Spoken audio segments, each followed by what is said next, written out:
Queridos irmãos e irmãs em Cristo, hoje nós estamos celebrando a noite das noites, a mãe de todas as vigílias, o coração da nossa fé, o momento em que a igreja canta com toda a força do seu coração o Aleluia, Cristo ressuscitou.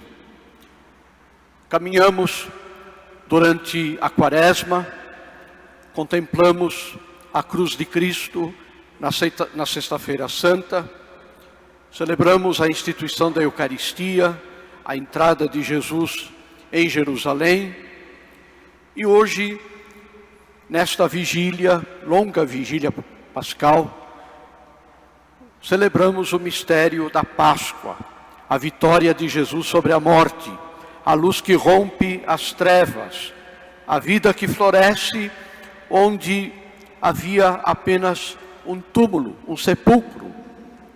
Esta noite é para todos nós também, podemos dizer assim, um novo começo para o mundo e um novo começo para cada um de nós. Nós estamos celebrando o ano da esperança, o ano santo da esperança. E neste ano santo, temos que fazer este esforço humano de recuperar a esperança. O mundo de hoje é um mundo desesperançado. Quando fomos batizados, nós recebemos este dom, esta virtude da esperança cristã. São chamadas as virtudes teologais, a fé, a esperança e a caridade.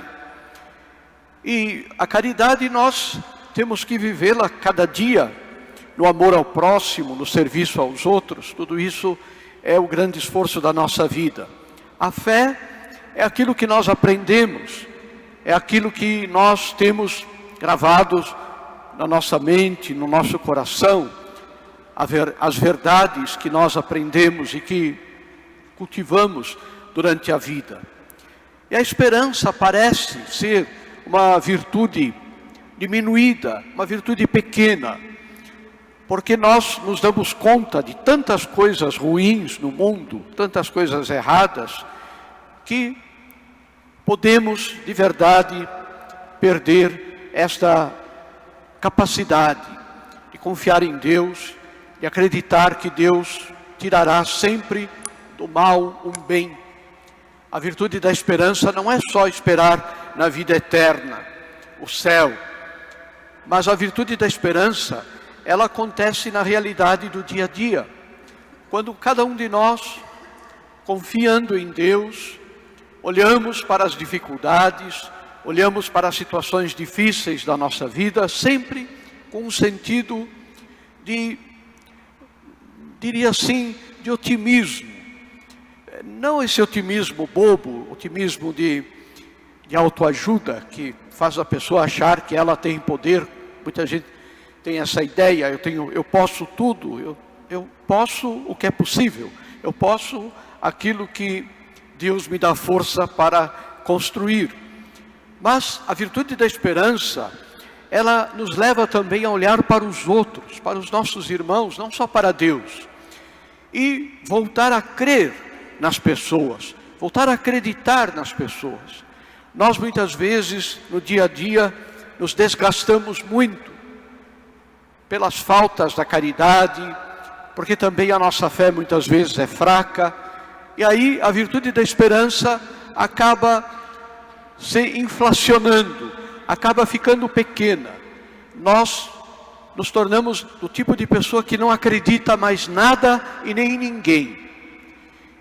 E isto é terrível, porque isto é exatamente a perda do sentido da esperança. No Evangelho de São Lucas, que nós acabamos de ouvir, o texto nos leva ao amanhecer do primeiro dia da semana.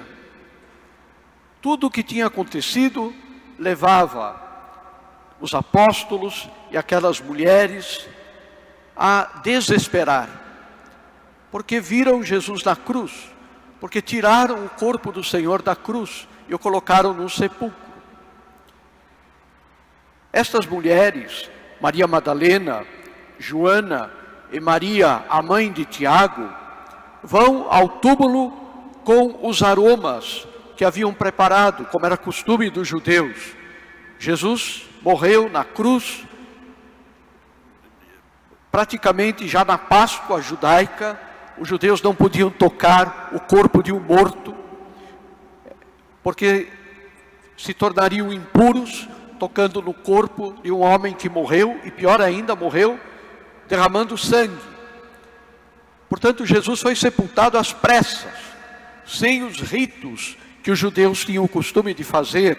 Um deles era exatamente limpar o corpo. Nós também temos esse costume, não é isso? De dar, como se diz, banhar aqueles que morreram. Esse era um costume muito forte entre os judeus. E aquelas mulheres vão ao túmulo para isso, para fazer isso. Já tinha terminado o tempo da Páscoa judaica. Elas vão com o coração pesado, esperando encontrar o corpo desfigurado de Jesus. Mas o que elas encontram é algo inesperado. A pedra que era colocada na frente do sepulcro removida, o sepulcro vazio, e dois personagens com vestes resplandecentes lhes dizem: por que vocês procuram entre os mortos aquele que está vivo? Ele não está aqui, ressuscitou.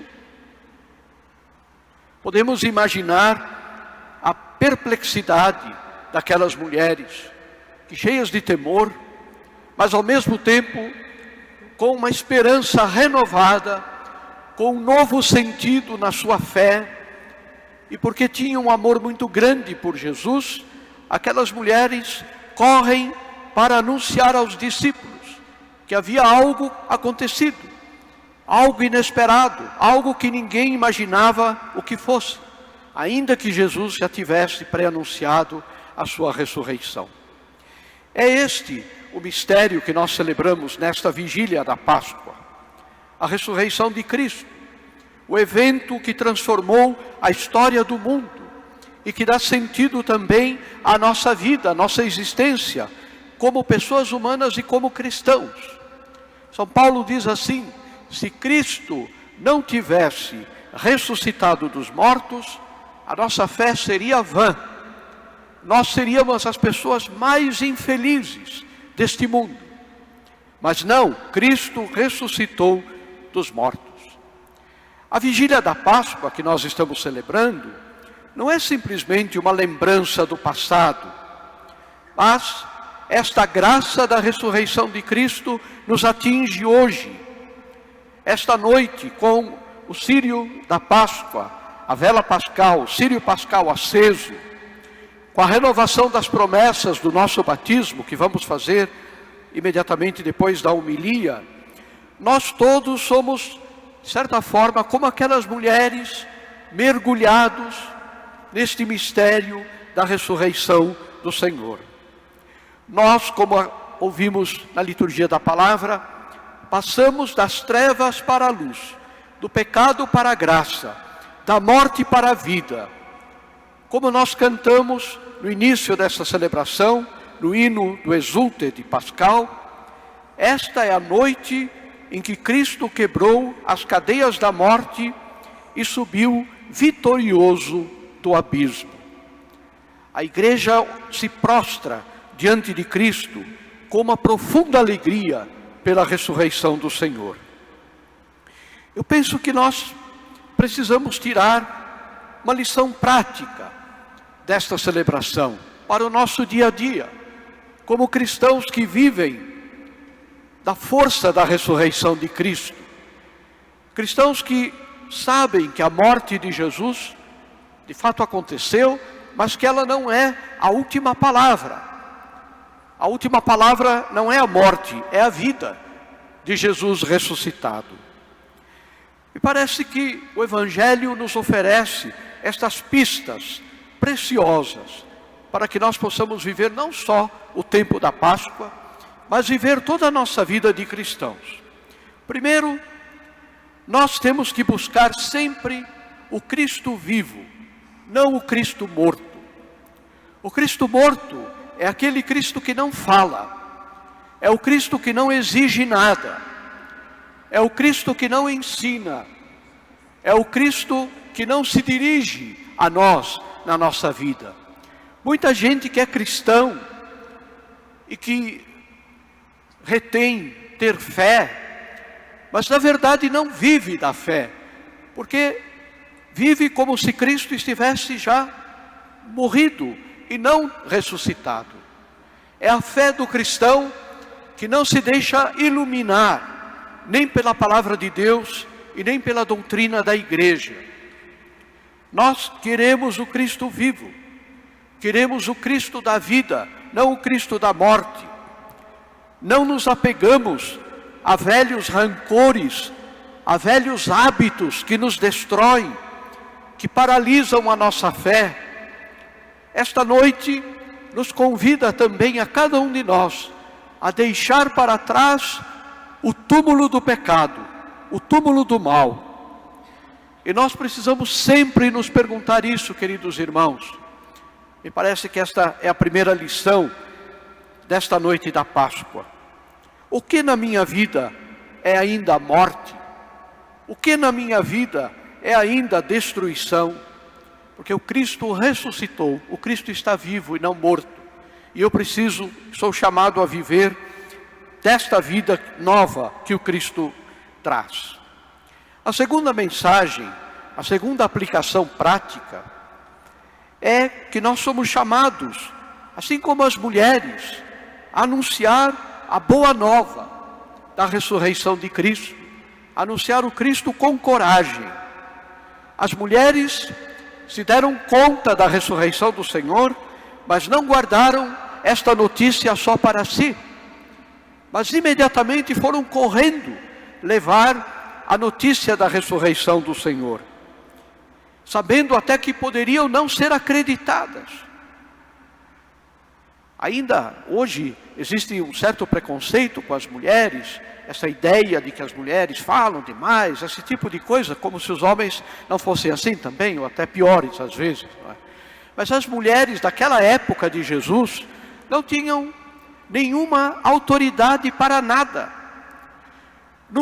Num julgamento, por exemplo, quando alguém era julgado, não se podia chamar uma mulher como testemunha, porque a palavra dela não tinha valor.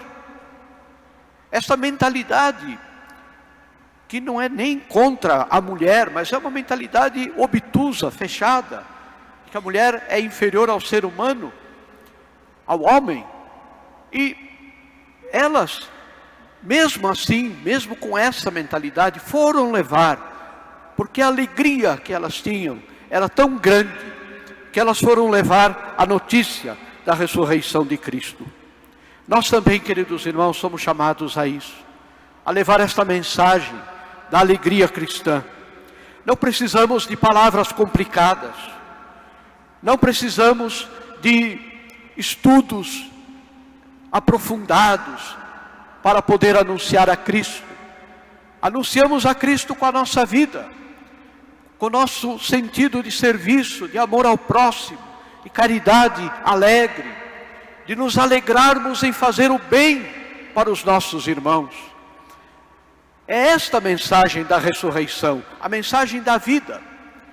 Não é pegar uma Bíblia e sair pela rua anunciando Jesus, como se esse fosse o testemunho da ressurreição de Cristo. Não, o testemunho se dá com uma vida alegre, com uma vida de comunhão, de amor a Jesus, que nos leva a ir ao encontro daqueles que estão tristes, para levar a todos a alegria da Páscoa do Senhor. E finalmente, uma terceira inspiração para o tempo da Páscoa e para o resto da nossa vida: viver como ressuscitados através da graça batismal. Nesta vigília nós vamos renovar as promessas do nosso batismo. Este sacramento que nos uniu à morte e à ressurreição de Cristo. A vida do Cristo ressuscitado está em nós, quando nós estamos em estado de graça. Por isso, ser batizado é ser uma nova criatura, é carregar esta luz do círio pascal, da vela da Páscoa, a cada dia da nossa existência. Tudo isso nos diz: eu não estou sozinho, Cristo vive e age em mim.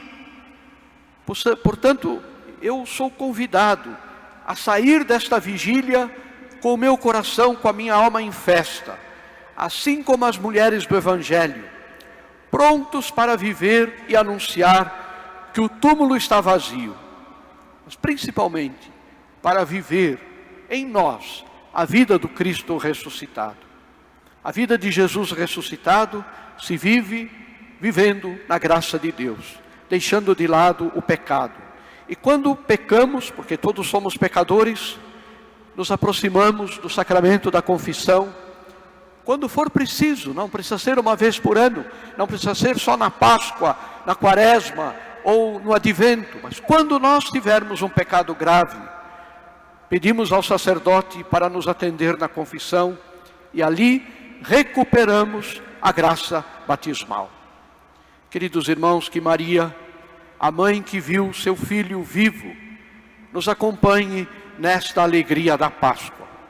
E que a luz desta noite nos guie todos os dias, até o dia em que nós iremos contemplar no céu esta luz divina, o Cristo ressuscitado.